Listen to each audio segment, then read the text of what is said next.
Hello, Creekside.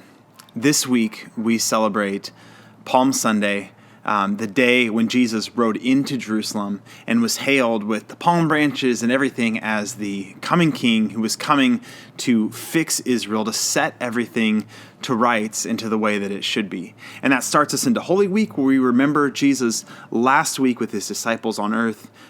Culminating Thursday night, he has the first communion with his disciples, celebrating the new covenant in his blood that he was going to form. And then Friday, Good Friday, where he lays his life down as a sacrifice and dies. And Saturday, as his followers waited, wrestling with that tension of what does it mean to follow a Jesus who was supposed to be alive and bringing leadership and life to all of us, but who is dead and in the tomb. And then Sunday, Easter Sunday next week, that we'll celebrate as Jesus bursts forth in new life, changing everything and offering life and forgiveness and healing to all of us through his death and through his new life again. And so this is an exciting week. And as we are talking through this, we are, again, isolated, separated from each other, and yet together because Jesus has made this possible. He has knit us together in a way that is so profound. None of our differences can keep us apart because Jesus' blood ties us together. The most distinct thing about us is not the individual things, our jobs, our ethnicities, our socioeconomic status. Those things are not the most important things about us. What is the most important, significant thing about us is that we follow a Jesus who sacrificed himself for us, loved us, forgave us, and recreates us into new beings, and we're together. And that's what it means for us to be the church. And so as we are talking through this series on Jesus saying, I will build my church, this is what it means. We are redeemed individuals. And yes, we are separated physically from each other, and yet we still have all of this in common. And our connection to Jesus keeps us connected to each other. And so we're continuing on to talk about what does it actually mean for us to be the church. We've looked at the church in Ephesus. We looked at the church in Corinth, and we're seeing different aspects of those churches and trying to find in that, what does it mean for us to live together as the church? This month, we are focusing on the church that's addressed in 1 Peter. And this is a church, as Peter writes, he talks to those who are elect exiles of the dispersion in this certain region. And so these are elect exiles in dispersion, meaning they are the ones chosen by God and they've been dispersed. And so there's some suffering they're experiencing. There's some difference of opinion on what exactly their separation looks like, but they've been sent out, they've been dispersed, they're isolated, they're suffering. And man, what a perfect time for us to be looking at this church and just saying, what does it mean for them to follow Jesus, to be the church when they are cast aside and separated? And so last week, Jackson talked about this hope that we have and did just a phenomenal job of helping us think through what are the strengths of that church. This week, we're going to focus on this weakness they have, and basically, here's what it is. They're separated, they're suffering, and in the midst of that, there is this fear of what will life be like, fear of what's going to happen to us, fear of the suffering that is coming upon them. And Peter has these words of encouragement to a fearful church, and we need to hear it this morning. So we're in 1 Peter chapter 5, and what he does, 1 Peter 5, verses 6 through 11, what he does is he starts like this. Verse 6, humble yourselves, therefore, under the mighty hand of God, so that at the proper time he may exalt you. The call is, it's a little bit of a paradox. If you're a fearful church and you're afraid, the first thing that Peter says is, humble yourselves, therefore, under the mighty hand of God. This is a church that is suffering. They're being persecuted because they're Christians, and he's telling them, make sure that you humble yourselves. I think for us today, in some senses, this whole coronavirus situation has humbled us.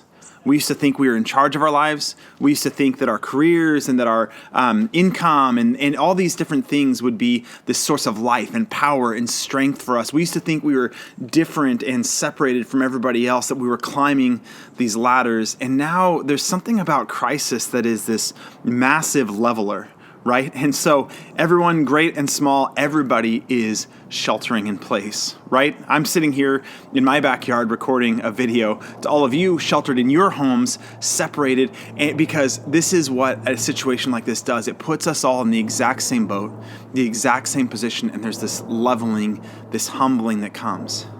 And yet we know, even in the midst of this, we need to hear Peter's words. When he tells us to humble ourselves, we know there is this tendency in each of our hearts to lift ourselves up, to exalt ourselves, to see ourselves as better than the people around us. There's going to be all these things that make us different, that make us better. And he's saying, look at your situation.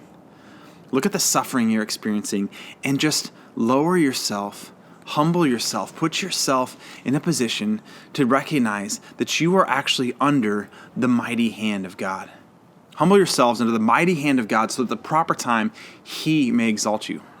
That phrase, the mighty hand of God, we're humbling ourselves under the mighty hand of God. It's the only time in the New Testament that word is used. But what's interesting is it's used frequently around the Exodus. And that was God's people who were enslaved, right? Talk about a humbling situation, a suffering situation. They were enslaved, and God led them out through the 10 plagues, and Moses leads them out through the Red Sea. They miraculously walk through the sea on dry land, and they're coming out under God's mighty hand. I mean, that was a dark situation. That was a really trying time for God's people. And yet God's mighty hand came to his people and he led them out. And here Peter tells this church that's scattered and that's suffering, he says, humble yourself under God's mighty hand. He is the one that is going to get us through this, right? He is the one that is going to be with us. He is the one that has taken his people who were suffering, who had no sense of identity, who did not know who they were, what they were doing, and he came to them, and his mighty hand prepared a way where it was impossible and saved his people and established them. And Peter tells his readers, and I think he's saying the same thing to us today, humble yourselves under God's mighty hand, because at the proper time, he is going to exalt you. I don't know what the situation is like in your house. All I know is across our area, across our country, across our world, there are many people that are losing their jobs. There are people who are sick. There are people who are losing their lives. There's fear. We have no idea how long this will go on for. We have no idea how the economy will hold up. There's all this fear. There's all this desperation. And there's this sense of it will never end. When will we be able to get back to a normal life? And we are worried about all kinds of things. And so Peter tells us to just humble ourselves under the mighty hand of God so that he will exalt us at the right time. Make no mistake, he will always be the one that will lead us through this. And he says so appropriately in verse 7, casting all your anxieties on him because he cares for you. What an amazing phrase, right? Casting our anxieties upon the Lord because he cares for us. Right? God is the one who has the mighty hand. He's the one that can do something about our situation, but he's not just powerful and off separated. No, he's actually with us and cares for us and invites us to take all of our anxieties and throw them on him because he loves us, he cares for us, and he wants to do something about the situation that we're in. He loves us. Right? We can feel separated, we can feel distant, but the reality that the Word of God is revealing to us, it may not feel this way to you, but this is saying what's actually true is that God cares for you. And so take your anxieties, the things that are weighing you down, the things that are going to crush your soul, and hand those to God. Just throw them on him because he cares and he can do something about it. Man, that is the position that we are all in right now, of just needing to take all these anxieties. We don't know what's coming next, but he does. Right? This is not the first epidemic that God has seen his people through. This is not the first crisis that he's seen his people through. And so take those anxieties and cast them upon the Lord. And so wherever you're at right now, whoever you're with right now, just take a minute right now, pause this, and either reflect personally or talk with the other people that you're with and talk about what are the anxieties that are on your shoulders. What is the humbling that's happening to you, and how can you humble yourself further under God's mighty hand? What are the anxieties that you're casting upon the Lord? How are you casting those things upon the Lord? Go ahead and do that right now. Welcome back. So after this call to cast our anxieties upon the Lord, Peter gives us this call. He says in verse 8, be sober-minded, be watchful. Your adversary, the devil, prowls around like a roaring lion, seeking someone to devour. This is such an important call to this fearful, isolated church. He's saying, look out, keep your eyes open, be alert, because you have an enemy that is prowling around, and he would love nothing more than to derail you. Right? I love that call to be watchful because it's saying, look, Satan's always trying to derail us, and there's some unique things about the situation that you are in as he's talking to this scattered church. There's some unique things here that he's going to utilize to bring you down. And I feel the same way for us, right? We're in this really weird season of isolation, of sheltering in place, of trying to do our jobs, trying to keep our jobs. There's these fears, there's these massive stresses, right? And I think he's calling us to, we could walk blindly into all those things. So we could just walk right in, right? And find ourselves frustrated at our spouse for talking too loud when we're on the Zoom calls. We could be frustrated with our kids for even existing or for needing anything from us while we're trying to get our work done or we're trying to do what we need to do.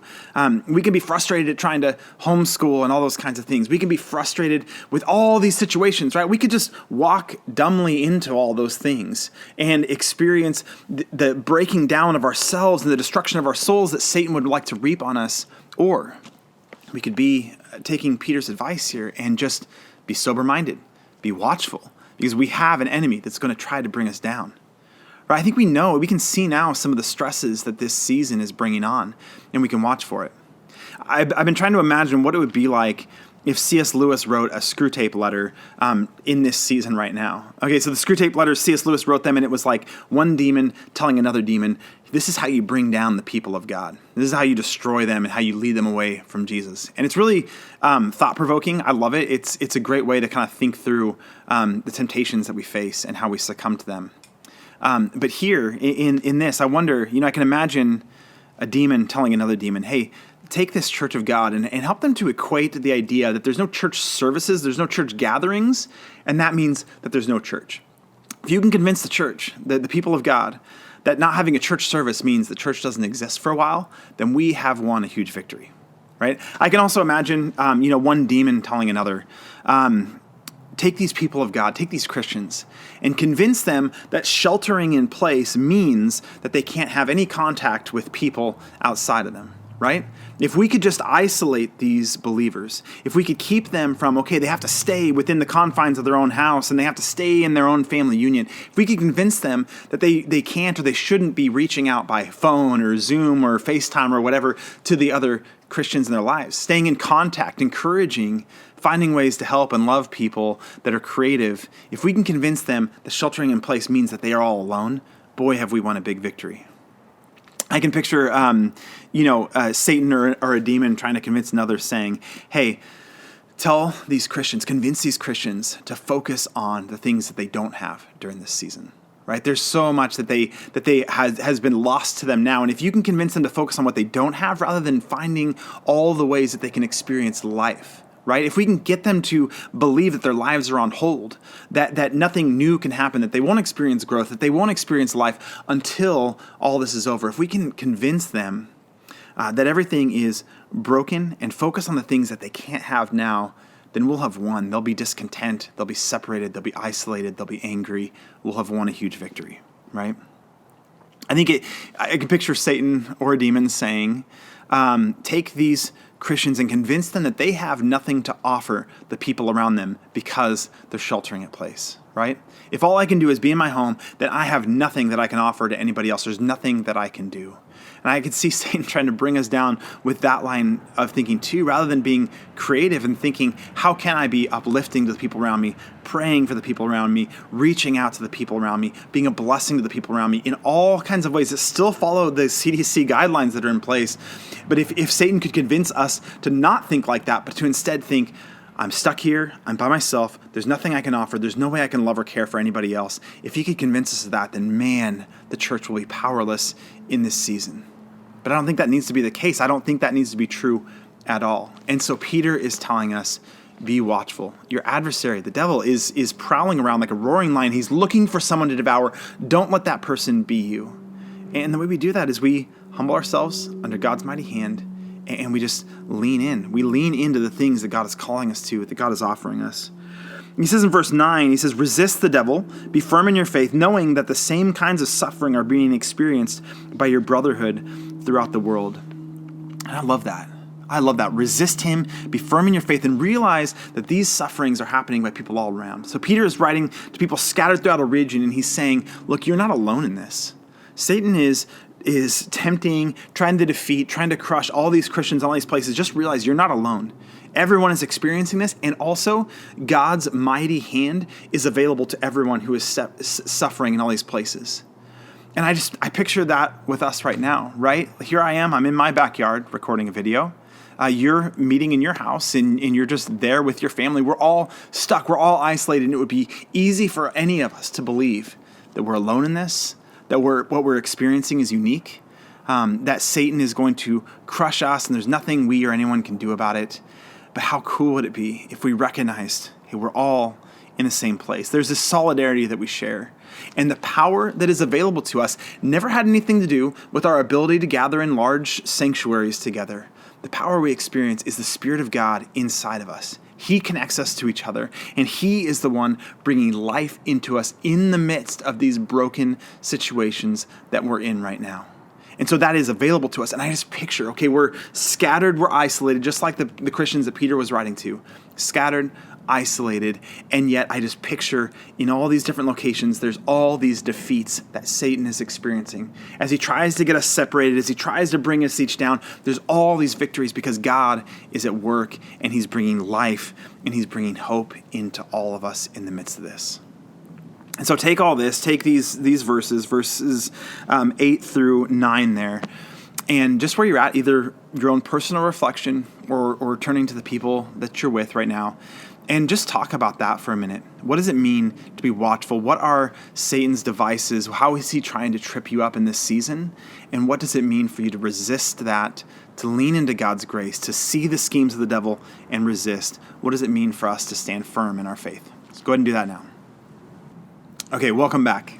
All right, the last few verses here. Peter says, after you have suffered a little while, this is verse 10, after you have suffered a little while, the God of all grace, who has called you to His eternal glory in Christ, will Himself restore, confirm, strengthen, and establish you. To Him be the dominion forever and ever. Amen. I love this because there is this acknowledgement here of suffering. But what does he say? After you've suffered a little while. And I think he's trying to put the situation in perspective. I mean, these are Christians that are actually suffering for their faith.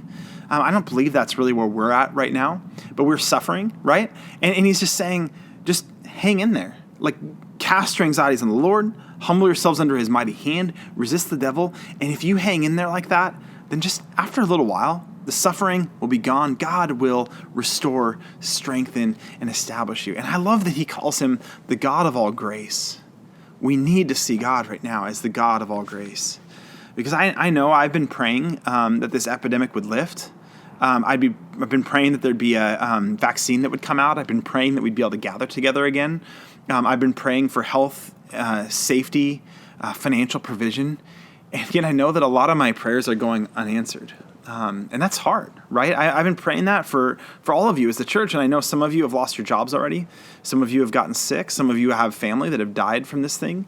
And it is hard when we're praying and we're suffering and we're asking God to work and He's not doing it in the way that we want Him to. It's a trying thing. And yet we have to see that God is a God of all grace. And so when we call out to Him, we know, I don't know what His purpose is. I don't know what He's trying to teach us right now. I don't know how long this will go on for. But what I do know is that I don't need to understand all of what His plan is. I know that He is the God of all grace. And I know that He will come through for us in the end. I know that He has a bigger plan in place. I know that He has a bigger plan for my soul. I can see the frustrations that this causes even within my own little family. We don't have anything to complain about. Things are good. But even in our little family, it causes these tensions and these frustrations because we're all figuring out something. And I'm praying, God, just lift this so that we can get along better. But I know that God is using that to purify our hearts too, right?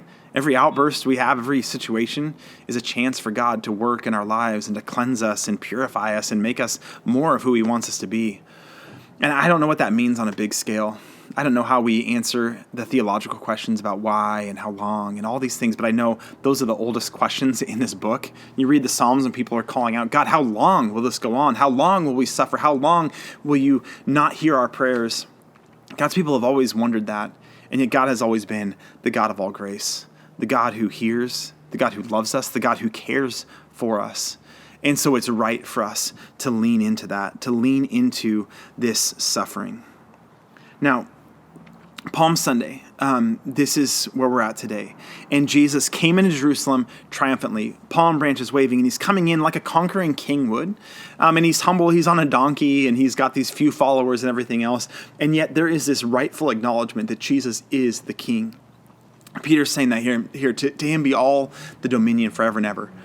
He is the king that comes. But remember that His path was not straight to entering Jerusalem on Palm Sunday to then rising, right, and being exalted. His path led him through suffering, rejection, denial, isolation, right? He tried to go even pray with his disciples, and they all abandoned him. They came to arrest Jesus, and everyone fled.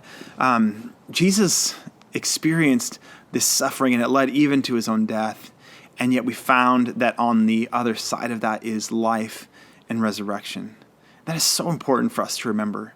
As we're in a time of suffering, as we're in a time of pain, it is so important that we see Jesus, not for all the good and positive things that we think, but for all the hard things too, that he has constantly led his people through. Do we not think that he will do the same for us? My prayer for us is that we can be a people that lean into the God of all grace, that cast our anxieties on him, that humble ourselves further under his mighty hand, acknowledging the situation we're in and just asking God, be with us and use us in the midst of this whole thing.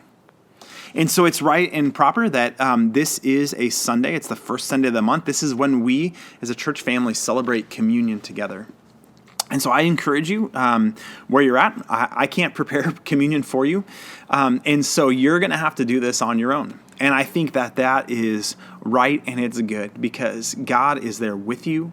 The Holy Spirit of God is living in you, and he is there to guide you in this act of remembering Jesus. So what I'd encourage you to do is, maybe you have some juice or some wine in your house that you could use to take communion. Maybe you have some bread and crackers. If you don't have those things, find some best substitute. Remember, Jesus is the one who turned water into wine, and so he's not going to be upset if you don't have the exact right elements in your house. But take those things and make this be a rich remembrance of Jesus as the one who laid himself down for you, the one who sacrificed himself so that you could find life. And so get something to drink and drink that in remembrance of Jesus. Get something to eat it in remembrance of him. I'd encourage you, read the section in 1 Corinthians 11 about Paul just reminding them about what the Last Supper was all about. And read that together, ponder it, and just take those elements together and offer a prayer of thanks to Jesus for what he's done on our behalf. And let's let this week, this Holy Week,